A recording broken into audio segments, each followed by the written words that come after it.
పల్లె పల్లెన సువార్త పనులే జరగాలి, పట్టణాలలో ప్రభు సభలే చెయ్యాలి.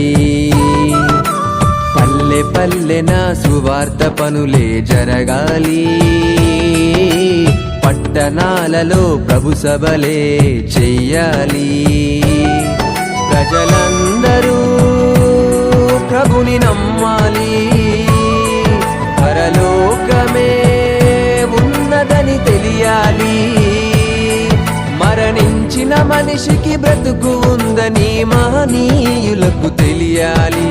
క్రీస్తు ద్వారానే స్వర్గముందని ప్రతి మనిషి తెలుసుకోవాలి.